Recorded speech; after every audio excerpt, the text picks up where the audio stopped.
Le grand forum Fréquence Évasion. Les politiques s'expriment en toute liberté. Fréquence Évasion, le grand forum, c'est dans quelques instants.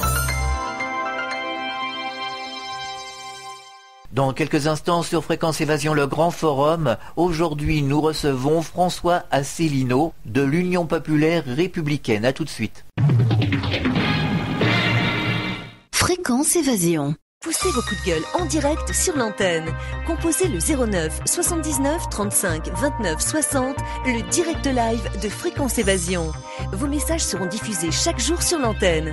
La crise, le pouvoir d'achat, le gouvernement et tout autre sujet d'actualité, c'est la libre antenne sur Fréquence Évasion 09 79 35 29 60. Coup d'un appel local est gratuit depuis une ligne internet. Nous sommes en compagnie de François Asselineau. Vous représentez l'Union populaire républicaine. Bonjour et merci d'être avec nous. Bonjour Alain Plaisant et bonjour à tous vos auditeurs. Alors comment est née l'Union républicaine et quel est son objectif principal ? Eh bien écoutez, j'ai créé l'Union populaire républicaine. L'Union républicaine avait été créée par Gambetta à la fin du 19e siècle. Moi j'ai créé l'Union populaire républicaine le 25 mars 2007 pour le jour anniversaire du 50e anniversaire de la signature du traité de Rome qui avait créé la communauté économique européenne, donc qui a été le vrai lancement de la construction européenne. Et donc j'ai créé ce mouvement pour appeler tous les Français à se rassembler, quelles que soient leurs opinions politiques par ailleurs, pour faire sortir la France de l'Union européenne et de l'euro, ainsi d'ailleurs que de l'OTAN. Voilà. Alors c'est un mouvement que j'ai créé à l'époque. Évidemment, un certain nombre de personnes qui me connaissaient ont trouvé que c'était une idée un peu extravagante. Quand j'expliquais que nous allions nécessairement vers un désastre économique ainsi que vers une montée en puissance de phénomènes dictatoriaux, eh bien beaucoup de gens qui me connaissaient pensaient que j'exagérais. Voilà.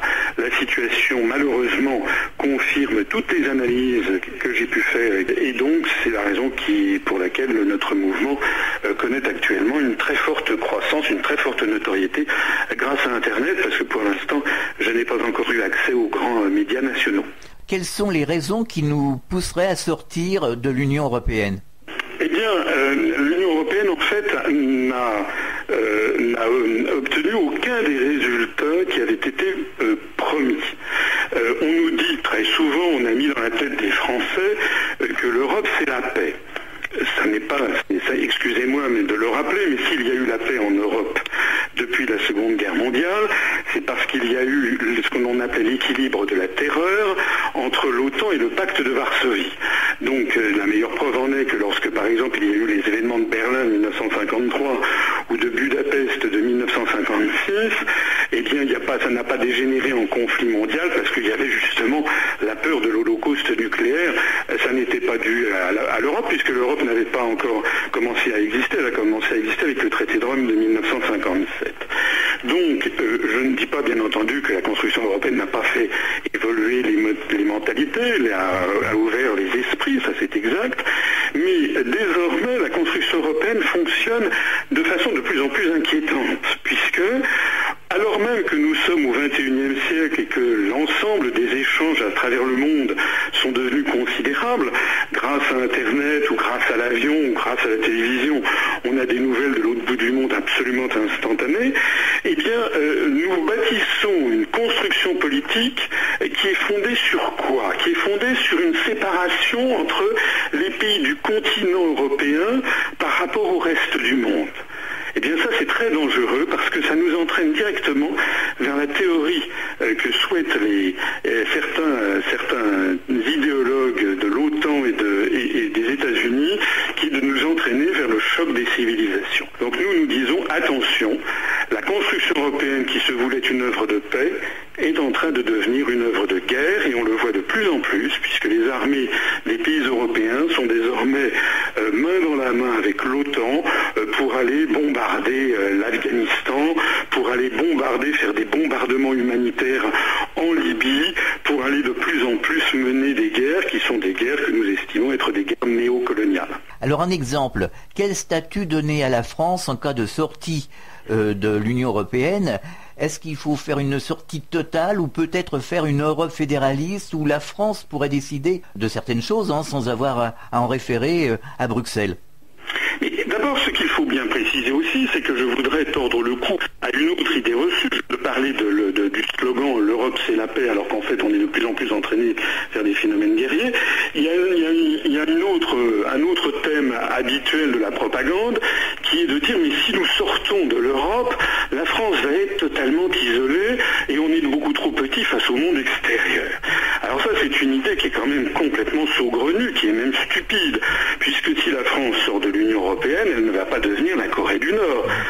Et écoutez, regardez la Suisse, nos voisins suisses, ou bien la Norvège. Ce sont deux pays européens qui ont refusé d'entrer dans l'Union européenne et qui se trouvent d'ailleurs être parmi les pays du monde, les deux pays du monde où l'on vit le mieux d'après les statistiques du programme des Nations Unies pour le développement.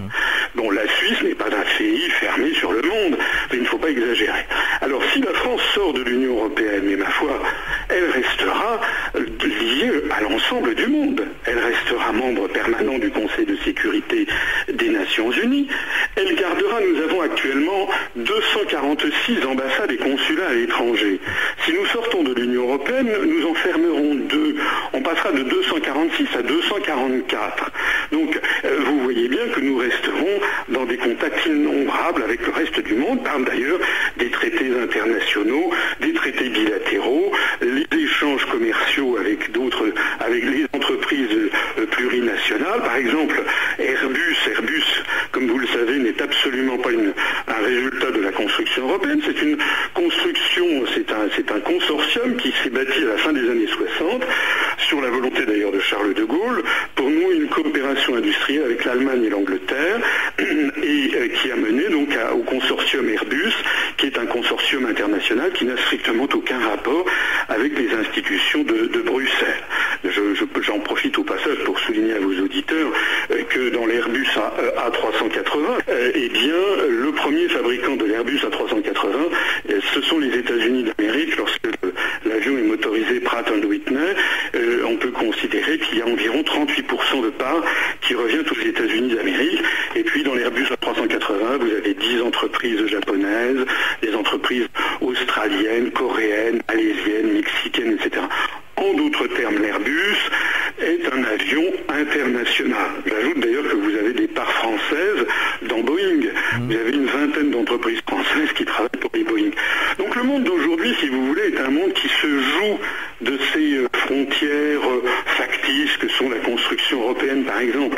Les grands groupes, lorsque Renault rachète Nissan au Japon, c'est pour mieux lutter contre Volkswagen l'allemand.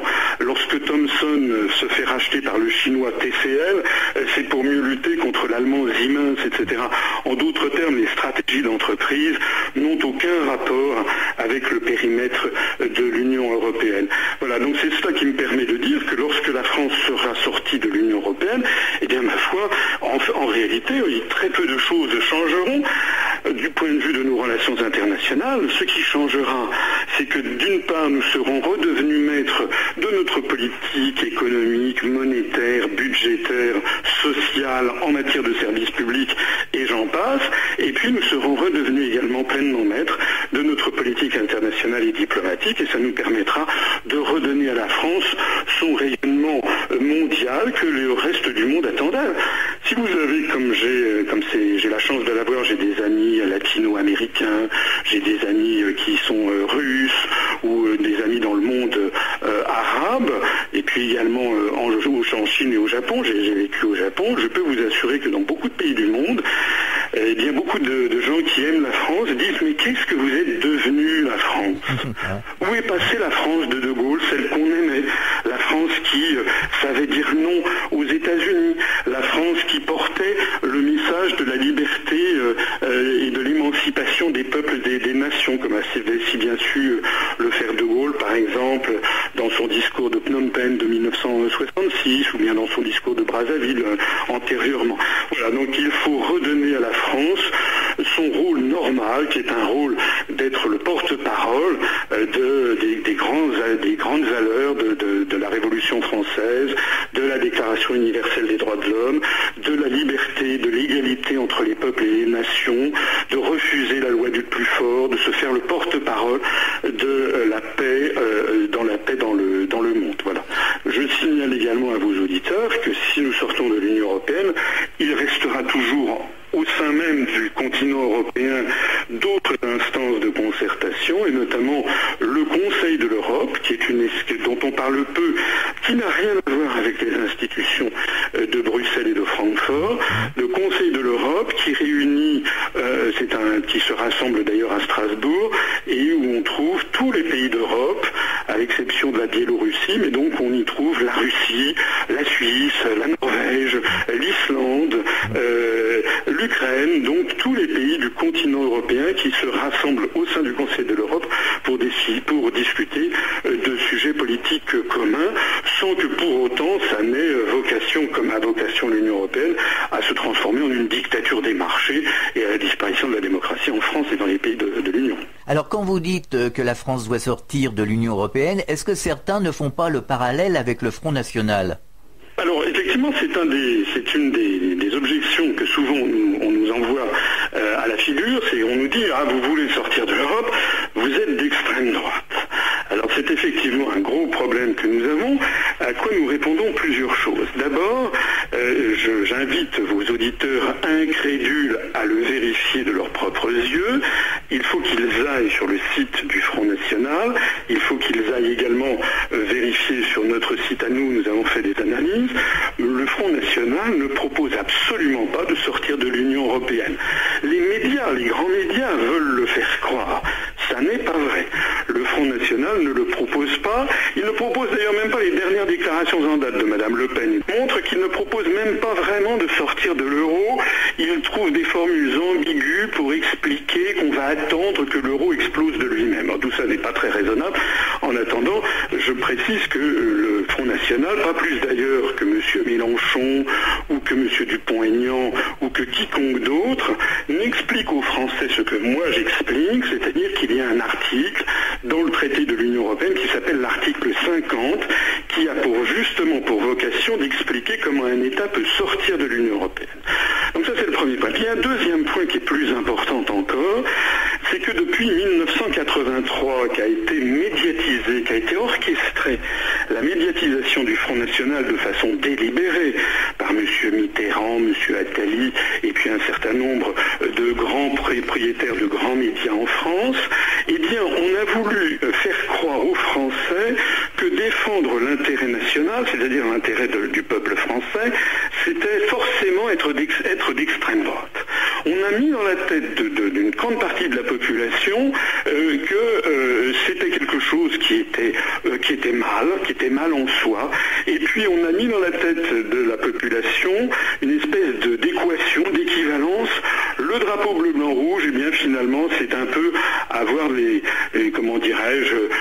avoir un regard favorable, porter un regard, dis-moi pas trop défavorable sur le Troisième Reich, et ça c'est dû au fameux dérapage de M. Le Pen, qui très régulièrement a fait des dérapages tout à fait scandaleux pour assimiler le drapeau bleu, blanc, rouge en définitive à des idées d'extrême droite et des idées affreuses.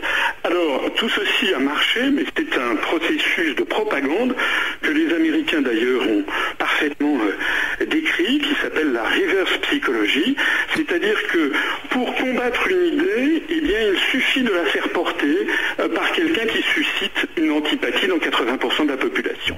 Voilà. Et c'est comme ça que ça marche depuis 1983. Lorsque l'on veut pourrir un débat, lorsque l'on veut qu'un débat n'ait pas lieu, eh bien il suffit que ce soit Madame Le Pen, eh bien on fait porter ses idées par le Front National. Voilà. Alors on l'avait vu déjà en 92, n'est-ce pas? On avait dit, ceux qui voulaient voter non à Maastricht, vous allez voter comme le Front National. Ça a marché malheureusement. En 2005, au moment de la Constitution européenne, il y a de nouveau l'argument qui a dit vous ne pouvez pas voter non comme le Front National. Bon, heureusement, il y avait des forces venues de tous les horizons politiques, notamment M. Fabius du Parti Socialiste qui avait appelé à voter non. Donc l'argument s'est émoussé en 2005. Et nous sommes là pour combattre profondément cette affirmation. Nous sommes porteurs de valeurs qui sont celles 3 décembre un programme présidentiel qui a été très très bien accueilli par tous nos adhérents. Nous avons quand même déjà plus d'1 millier d'adhérents et nous avons des adhésions qui nous parviennent tous les jours, ce qui est un tour de force puisque je ne suis passé sur aucun grand média national. Et nous avons donc j'ai présenté un programme qui se fonde sur les grandes valeurs du Conseil national de la résistance de 1944. Et pourquoi ? Eh bien parce que le Conseil national de la résistance avait été confronté un peu au même problème que nous. Il s'agissait de rendre à la France sa liberté et sa souveraineté, qui lui avait été volée dans des conditions plus dramatiques, je reconnais, que les traités européens. Bien sûr, je ne fais pas un amalgame, mais néanmoins, sous certains aspects, c'est un peu la même chose. Et j'ai présenté dans mon programme, devant un auditoire qui était assez sidéré, j'ai présenté une exposition qui avait eu lieu en 1941 à Paris avec les autorités nazies et qui s'appelait la France européenne et où l'on expliquait que la France devait fusionner dans une Europe qui ressemble tout à fait curieusement à l'Europe actuelle, sans frontières. On nous expliquait que c'était le progrès. Alors j'ai pris modèle sur le programme du CNR de 1944 parce que ce programme a été a représenté un consensus entre toutes les grandes forces politiques françaises de l'époque qui avaient refusé la soumission à l'étranger. Et donc ça allait depuis l'extrême gauche, et en particulier le Parti communiste français qui était très puissant à l'époque, avec des gens qui étaient des gens de très importants, qui avaient une grande stature politique et intellectuelle comme Pierre Villon par exemple, et puis ça comportait également des socialistes, le réseau Combat, ça comportait des gaullistes, ça comportait des catholiques, des chrétiens, ça comportait également des conservateurs, il y avait même également quelques membres d'extrême droite dans le cadre qui appartenait à la cagoule. Et tout ceci avait été placé sous l'autorité de Charles de Gaulle. Donc il s'agissait vraiment d'une réaction de survie de la nation France tout entière qui avait la sagesse de mettre de côté de façon provisoire tout ce qui les sépare, tout ce qui sépare le peuple gaulois. Vous savez, on est connu pour notre goût pour la division, mais pour se fixer un programme pour rebâtir et redresser la France. Or, ce programme du CNR qui a notamment créé la sécurité sociale, qui a notamment créé EDF, GDF, les grands acquis de la libération, eh bien, a fait l'objet d'un très fort consensus dans la société française, et qui dure encore aujourd'hui. Moi, quand je me déplace en France, je n'ai jamais rencontré une seule personne qui soit pour la privatisation d'EDF ou qui soit pour la privatisation de la Poste. Ça n'existe pas. Ça n'est pas réservé aux gens de gauche, les gens de droite, les gens du centre. Eh bien, les gens sont contents. C'est notre façon à nous de vivre, les Français. Et comme je le dis dans mes conférences, ça ne remonte pas à hier, ni à 1944, ça remonte à très loin, ça remonte aux alentours des années 1240, lorsque Louis IX, qui a ensuite été canonisé, Saint-Louis, avait créé les premiers établissements de commun profit, comme on disait, c'est-à-dire les premiers hospices qui étaient gratuits, qui étaient ouverts à tous les Français. Et c'est très important pour les Français, vous savez, nous sommes un peuple qui a besoin de justice sociale. Nous estimons par exemple que les Français doivent avoir une parfaite égalité face aux grands drames de la vie, que sont, ou les grands bonheurs aussi, le grand bonheur c'est la naissance par exemple, la maternité, et puis les grands drames, ce sont les maladies ou la mort. Et bien face à ça, les Français veulent une société tout à fait égalitaire, c'est très important. Ils ne veulent pas du tout, moi je ne connais pas de Français qui veut une société à l'américaine. Vous savez qu'actuellement il y a 50 millions d'Américains qui ne sont pas couverts socialement, qui n'ont pas de couverture sociale. Ça c'est intolérable pour la France. C'est le grand forum Fréquence Évasion. On marque une pause si vous le voulez bien, on revient dans quelques instants, à tout de suite. Fréquence Évasion. Poussez vos coups de gueule en direct sur l'antenne. Composez le 09 79 35 29 60, le direct live de Fréquence Évasion. Vos messages seront diffusés chaque jour sur l'antenne. La crise, le pouvoir d'achat, le gouvernement et tout autre sujet d'actualité, c'est la libre antenne sur Fréquence Évasion 09 79 35 29 60. Coup d'un appel local est gratuit depuis une ligne internet. Nous sommes de retour sur Fréquence Évasion, toujours en compagnie de François Asselineau de l'Union populaire républicaine. Certains Français nous disent régulièrement que le service public s'est considérablement, sous le règne de Nicolas Sarkozy, dégradé. Mais écoutez, c'est assez normal, puisque le discours officiel qui est porté par les pouvoirs publics, pas seulement d'ailleurs depuis M. Sarkozy, et c'est sous l'influence de Bruxelles, puisque les auditeurs ne savent pas ce que décide Bruxelles. 90% des Français ignorent le pouvoir de la Commission européenne, ignorent par exemple ce que sont les grandes orientations de politique économique, ce qu'on appelle les GOPE, qui sont fixées par la Commission européenne. Les Français ignorent par exemple le rapport du 8 avril 2003 de M. Klaus Regling, qui était le directeur des affaires économiques et générales, qui a fixé quelle devait être la politique de la France dans tous les domaines économiques et sociaux, quel que soit son gouvernement. Et donc il y a une volonté délibérée venue de Bruxelles de monter la retraite à 65, 67, 70 ans. Alors la gauche est aussi hypocrite que la droite, puisque la gauche dit « Ah, c'est pas bien, Monsieur Fillon, Monsieur Sarkozy, vous êtes antisociaux ». Mais l'épisode que nous avons vécu à la fin des années 90, lorsque Lionel Jospin était Premier ministre, eh bien, a montré que lorsque la gauche est au pouvoir, elle ne fait pas mieux, puisque la gauche et la droite ont perdu leur pouvoir. Ils sont obligés désormais d'obéir aux instructions venues de Bruxelles.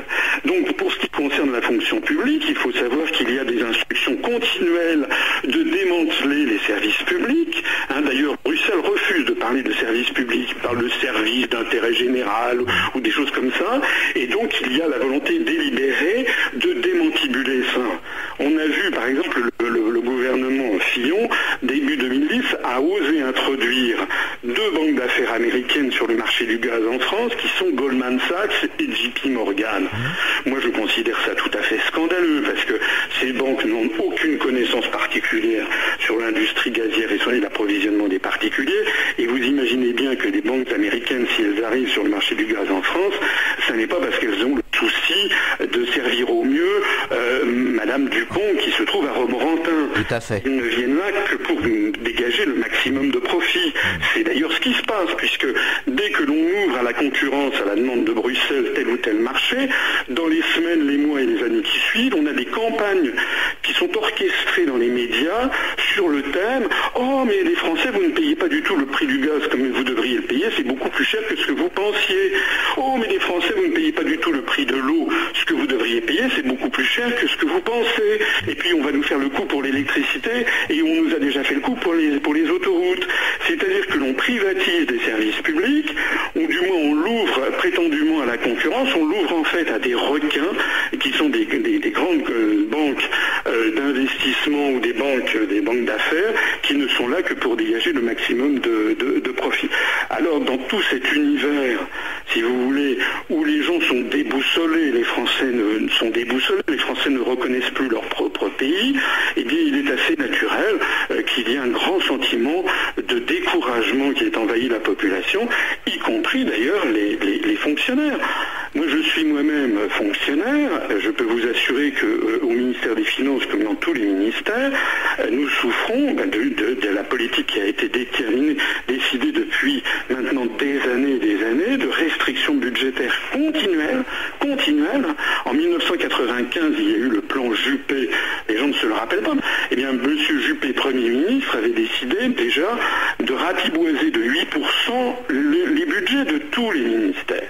Ça fait 17 ans qu'on ratiboise chaque année un peu plus les budgets des ministères et puis de tout ce qui va avec, vous savez, les chercheurs, le personnel médical, le personnel hospitalier. Cela nous permet de diminuer le déficit budgétaire. Il y a un petit problème quand même, c'est que plus on taille dans les dépenses et plus le déficit budgétaire augmente. Alors malheureusement, je n'ai pas le temps sans doute de vous expliquer le phénomène qui se passe derrière, mais c'est quelque chose sur lequel, là aussi, l'un des objets de ma candidature, ça sera aussi de porter sur la place publique ce genre de débat. Monsieur Sarkozy, vous qui êtes en faveur d'une réduction budgétaire constante, pouvez-vous m'expliquer pourquoi depuis 17 ans qu'on fait l'État dans les budgets de l'État, on n'arrive toujours pas à l'équilibre budgétaire? Ça veut donc bien dire que la dette publique trouve son origine dans d'autres phénomènes et et que par ailleurs, on a oublié les enseignements, alors ça c'est un petit peu technique, mais on a un peu oublié les enseignements de l'économiste qui s'appelait Keynes, les Keynésiens, c'est-à-dire qu'à force de diminuer la dépense publique, dans un contexte où par ailleurs l'économie est morose, eh bien on contribue à plonger l'économie en récession, et dans une économie en récession, eh bien les rentrées fiscales diminuent encore plus rapidement. Donc ce sont des phénomènes qui sont complexes. L'économie est une science qui d'ailleurs n'est pas une science exacte, c'est une science, une vague science, une science humaine, où il est difficile d'avoir des avis très tranchés, parce que toute décision a des effets, des rétro-effets, des actions, des rétroactions, donc il est difficile de savoir parfaitement à l'avance ce qui va se passer. Ce qui est sûr en tout cas, c'est que la politique qui est suivie depuis maintenant une quinzaine d'années nous a plongé dans une catastrophe. Alors, quelle est votre position sur la sortie du nucléaire, par exemple ? Alors, sur la sortie du nucléaire, comme sur d'autres grands débats, je ne prends pas position personnellement sur cette question, pas plus d'ailleurs que sur un autre grand sujet qui remue les passions de certains, qui est la question de l'immigration. Eh ben, j'allais vous en parler, justement. Mais voilà, mais pourquoi je fais ça ? Eh bien parce que je vous rappelle ce que je disais tout à l'heure. Nous nous plaçons dans un cadre de réflexion qui est celui de la France qui doit récupérer sa souveraineté. Tous ces enfants ont besoin de se rassembler provisoirement pour récupérer notre souveraineté et redonner à la France ce qu'elle a toujours été depuis qu'elle s'appelle France, le pays des hommes libres. France, ça veut dire ça. Franck, en France, ça veut dire libre. Donc c'est le pays des hommes libres. Alors pour se libérer, ça n'a pas de soin. Parce que vous imaginez bien qu'il y a des gens qui trouvent intérêt à la situation actuelle. Bien sûr. Les grandes banques, l'oligarchie financière, les relais d'influence des États-Unis d'Amérique, tout ceci trouve évidemment, qui d'ailleurs sont souvent les propriétaires ou ont des parts très importantes dans les grands médias, ce qui explique d'ailleurs pourquoi je ne passe pas dans les grands médias, eh bien, il y a des gens qui trouvent tout à fait intérêt. Goldman Sachs, par exemple, ou JP Morgan, trouvent tout à fait intérêt dans la construction européenne. Donc nous, pour rassembler le peuple français, eh bien il faut faire très attention à se rassembler sur ce que l'on appelle en mathématiques le plus grand dénominateur commun. Donc nous écartons les sujets qui nous fâchent, qui divisent. Dans le mouvement politique que j'ai créé, moi, j'ai la réputation d'être plutôt un homme de droite parce que j'ai été dans des cabinets ministériels dits de droite, mais enfin, c'était sous le gouvernement de M. Balladur, et puis j'étais un jeune fonctionnaire à l'époque, je n'étais pas un homme politique, mais donc, les gens me prêtent l'image de quelqu'un qui a eu des origines du côté conservateur. Mais d'abord, j'ai évolué moi-même, et puis deuxièmement, nous avons dans notre mouvement des gens qui viennent de droite, il y a des gens qui viennent du centre, et puis il y a des gens qui viennent de gauche, et d'ailleurs, je pense qu'il y a une majorité maintenant de nos adhérents qui sont plutôt des gens de sensibilité de gauche. On a vraiment des adhérents venus de tous les milieux économiques, sociaux, toutes les origines ethniques, culturelles, toutes les convictions religieuses d'ailleurs. Donc, face à ces personnes, j'ai le souci constant j'ai des collaborateurs dont je me suis entouré. Certains sont bien à droite, d'autres sont centristes, d'autres sont très à gauche, et nous avons le souci de travailler en commun pour proposer une plateforme politique, qui est le programme que j'ai présenté, qui s'inspire du CNR, comme je le disais tout à l'heure, et qui rassemble les Français sans offusquer une partie plutôt qu'une autre.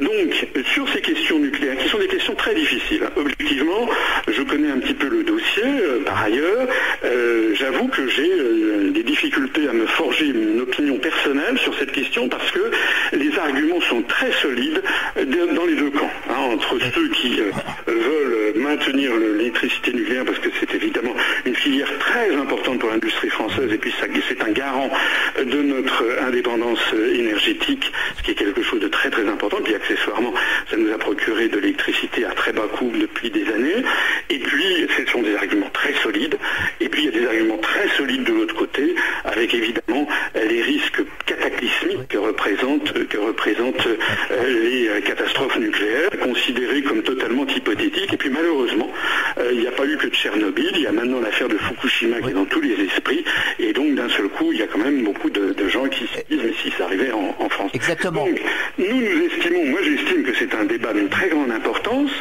mais qui relèvera, c'est-à-dire, comme disait le général de Gaulle, l'homme ou la femme en charge de l'essentiel, c'est-à-dire le destin de la France. Comment va-t-on faire pour que la France soit toujours prospère, riche dans 20 ans, dans 50 ans, dans 100 ans? Comment faire pour que la France défende sa vision du monde, qu'elle ne se laisse pas submerger par l'américanisation, par exemple, etc. Ça, ce sont des sujets qui sont des sujets de type stratégique, qui sont au niveau du président de la République. Et puis, il y a des sujets qui sont très importants, mais qui sont des sujets de nature gouvernementale, qui relèvent plutôt des élections législatives. Donc, par exemple, je ne sais pas, moi, dans beaucoup de domaines, la politique de la ville, la politique du tourisme, la politique de la famille, la politique énergétique, la politique migratoire, et tout ceci sont des sujets dont doivent débattre les Français, mais au moment des législatives. Et puis aussi, il faut multiplier les référendums. Je prévois le référendum d'initiative populaire, parce que je pense qu'il y a des grands sujets qui d'ailleurs ne sont pas forcément des sujets droite-gauche. Par exemple sur le nucléaire, ça ne correspond pas forcément au clivage droite-gauche. Eh bien, ce sont des sujets dont il faut parler en adulte, en prenant les Français pour des adultes, en leur mettant sur la table de façon honnête. C'est un sujet qui est extrêmement complexe. Ah, tout à fait, oui. Qui touche à l'humain, qui touche à l'être humain. Donc les méthodes expéditives dans ce domaine comme dans toutes les autres, mais plus encore dans ce domaine que dans les autres, sont des méthodes, c'est puéril. Tout à fait. C'est puéril. Quand on connaît les drames, oui. les immigrés d'une part, quand on connaît aussi les problèmes de cohabitation que connaissent certains Français d'autre part, ce qui est vrai aussi, ce sont des sujets qui sont des sujets complexes, qui touchent d'ailleurs aussi au fonctionnement de l'économie mondiale, au terme des échanges, parce que quand on voit le drame qui se passe dans beaucoup de pays du Sahel, on ne s'y penche pas suffisamment.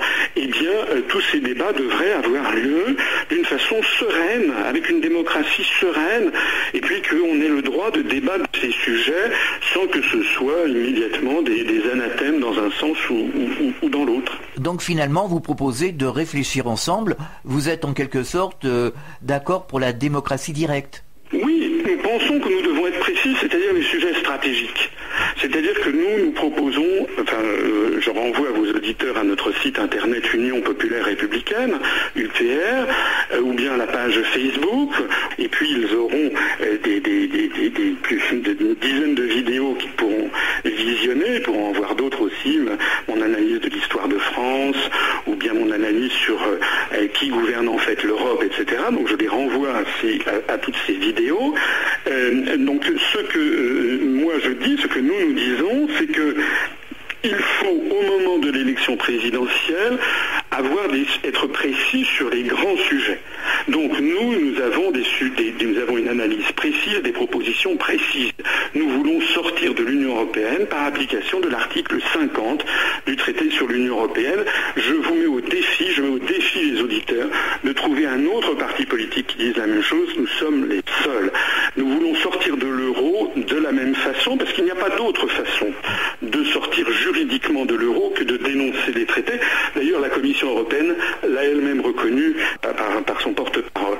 Nous voulons également sortir de l'OTAN, et non pas seulement du commandement militaire intégré de l'OTAN, et nous pouvons le faire parce que justement, nous allons nous dégager de l'Union européenne. Vous savez que l'Union européenne est la face politique d'une médaille, dont la face militaire est de plus en plus l'OTAN. Je renvoie vos auditeurs à l'article 42 du traité sur l'Union européenne qui montre que l'Union européenne est en réalité subordonnée à l'OTAN. Nous voulons lutter contre les délocalisations. Eh bien, pour lutter contre les délocalisations, il n'y a pas de mystère. Il faut absolument réintroduire un contrôle des mouvements de capitaux, ce qui se heurte de front à l'article 63 du traité sur le fonctionnement de l'Union européenne. Donc, si nous voulons sortir de l'Union européenne, je pourrais prendre beaucoup d'autres exemples. Par exemple, sur les OGM, il faut... Vous reviendrez à ce micro, on en parlera. C'est très important parce qu'il faut bien que vos auditeurs comprennent. Il y a vraiment un message que je voulais laisser, c'est que si nous voulons sortir de l'Union européenne, c'est absolument pas parce que nous sommes des nostalgiques ou parce que nous on sommes a bien compris. xénophobes ou des choses comme ça. C'est tout le contraire. C'est parce que nous voyons le XXIe siècle, parce que nous voulons être ouverts sur l'ensemble des pays du monde et non pas nous renfermer dans une espèce de blocos continental qui n'a pas de sens. Et puis c'est fondamentalement parce que nous voulons rendre aux Français leur démocratie. L'Union populaire républicaine a un site internet. Quelle est son adresse ?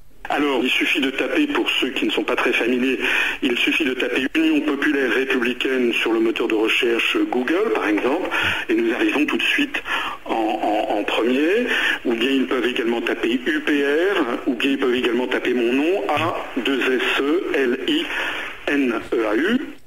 Asselineau, François, et alors notre site c'est www.u-p-r.fr, ça c'est notre site officiel, et puis pour les familiers de la page Facebook, du site du réseau social Facebook, qui peuvent aller sur François Asselineau-Union populaire républicaine. On a une page Facebook qui connaît actuellement depuis maintenant plusieurs mois une croissance de nature exponentielle. Alors moi je sais que c'est difficile à faire, je sais qu'il est difficile de mobiliser les gens, je sais que les Français il y a beaucoup de Français qui ne veulent plus entendre parler de politique parce qu'ils sont dégoûtés. Ah ça c'est vrai. Ils ont été dégoûtés par 10 ans, 15 ans, 20 ans de mensonges, et une de mes grandes joies, pour pas dire une de mes grandes fiertés, je vous le dis sans embâche, c'est qu'il y a beaucoup de gens qui sont venus à l'UPR, qui ont adhéré à l'UPR ou qui sont sympathisants de l'UPR et qui nous écrivent en disant « Monsieur, vous m'avez redonné le goût de la politique, vous m'avez redonné confiance dans la politique. » Voilà. Nous parlons de l'essentiel. L'essentiel parce qu'il y a un véritable drame qui est en train de se nouer, c'est que la France risque d'être désintégrée et la France risque d'être, comment dirais-je, appauvrie, et les Français l'ont bien compris. Les Français ont bien compris que désormais il y a des choses très graves qui se passent et ils ont compris que personne ne leur explique exactement ce qui se passe. C'est la raison pour laquelle j'ai pris mon bâton de pèlerin et pour laquelle j'invite mes compatriotes à s'intéresser à l'essentiel. Il faut qu'ils arrêtent de regarder la Star Academy ou bien Koh-Lanta. Il faut qu'ils se prennent un tout petit peu en charge et qu'ils se disent attention, là c'est du grave, c'est très grave ce qui se passe. On est tout à fait d'accord. Je suis redevable de mon action, j'en serai redevable vis-à-vis de mes enfants, de mes petits-enfants. Mes petits-enfants dans 40 ans, ils me diront papa ou maman, qu'est-ce que tu as fait à ce moment-là pour empêcher que la France ne soit détruite. François Asselineau, merci, nous vous retrouverons une prochaine fois. Au revoir. Au revoir. À très bientôt pour un autre grand forum. Fréquence Évasion.